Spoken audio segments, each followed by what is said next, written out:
जनतांक स्वर जनतांक अधिकार ओडिया खबर। जगन्नाथ प्रसाद ग्राम पंचायत सरपंच भावे नवनिर्वाचित श्रीमती रश्मिता कुमारी सेठी आज 11 मार्च 2022 रे आनुष्ठानिक भावे दायित्व ग्रहण करिसेंती।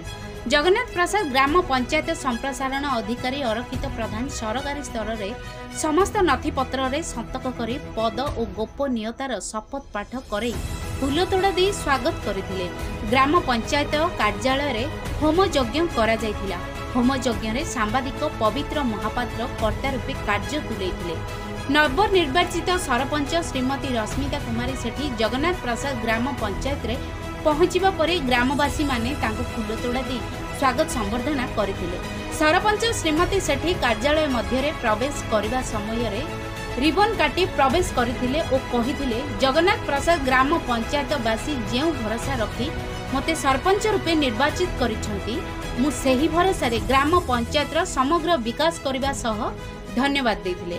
घुमसर जिला बीजेपी अनुसूचित जाति अनुसूचित जनजाति सभापति इंजीनियर कविराज बेहरा नवनिर्वाचित सरपंच को फूलतोड़ा दे स्वागत करबा सह एक दुर्नीति मुक्त ग्राम पंचायत गठन पाई समस्ते सहयोग करबा पाई आह्वान देथिले। वरिष्ठ वकील निराकार साहू नवनिर्वाचित सरपंच श्रीमती रश्मिता कुमारी सेठी को फूलतोड़ा दे शुभेच्छा जनैबा सह जगन्नाथ प्रसाद विकास पाई सबुबेले चेष्टा जारी रखंदु बोली कहिथिले।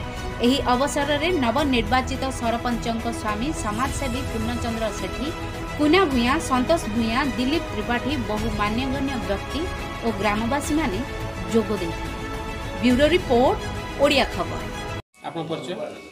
मो रश्मिता कुमारी सेठी जगन्नाथ प्रसाद पंचायतर सरपंच। कौन कहबे जगन्नाथ प्रसाद नूतन सरपंच हेले कौन विकास करिवे? जगन्नाथ प्रसाद अंचलवासी मते जो आशा नहीं आसन रे बसुचंती मु समस्त आशा पूर्ण करबाबे। कविराज बेहरा जगन्नाथ प्रसाद बासिंदा आ घुमुसर बीजेपी सांगठनिक जिलार अनुसूचित जाति सभापति। कौन कहबे जगन्नाथ प्रसाद नूतन सरपंच हेले कौन कहबे आप कौन आज उपदेश देले? अच्छा उपदेश तो मु लोक माने देइचंदी लोक मानकर आशा सरपंच कहिले जहाँ जहाँ लोक जोथि पई से माने निर्वाचित करिचंदी आज नूतन सरपंच को से आशा पूर्ण करिवे। मु एति कहिबी जो दीर्घ दिन है अंधार भितर जो थिला जगन्नाथ प्रसाद पंचायत वर्तमान आज खुशी दिन रे जगन्नाथ प्रसाद पंचायतवासी आज गोटे खुशी दिन। यही खुशी दिन ठू ही वर्तमान आमर उन्नति ये पंचायतर आगे चलो। यही 5 वर्ष रे सरपंच निश्चय मु आशा करी जे लोकंकर जो आशा रही अभावी लोकंकर जो आशा रही गरीब लोकंकर जो आशा रही जहाँ जहाँ असुविधा रही से सबू निश्चय से पूरण करेंगे। आ अंचलवासी निश्चित ये पंचायत तरफ उपकृत हे जहाँ उपकार जे पंचायत होउची गोटे मिनी पार्लियामेंट आ मिनी आसेम्बली। तेणु एठी जदि आमे ठीक शासन लोकंकु जदि सेवा न दे परिबा ताहेले से माने बहुत उच्चरे अछंती ऊपर अछंती से माने जानिमे कोन असुविधा सुविधा। तेणु पंचायत सरपंच लोकंकर अति पाखर। तेणु से लोकंकर सुविधा असुविधा अंचलर सुविधा असुविधा आउ जो प्रकार सिस्टम रे जो 20 वर्ष है ये पंचायत चली ताकू वर्तमान सी परिवर्तन करेंगे।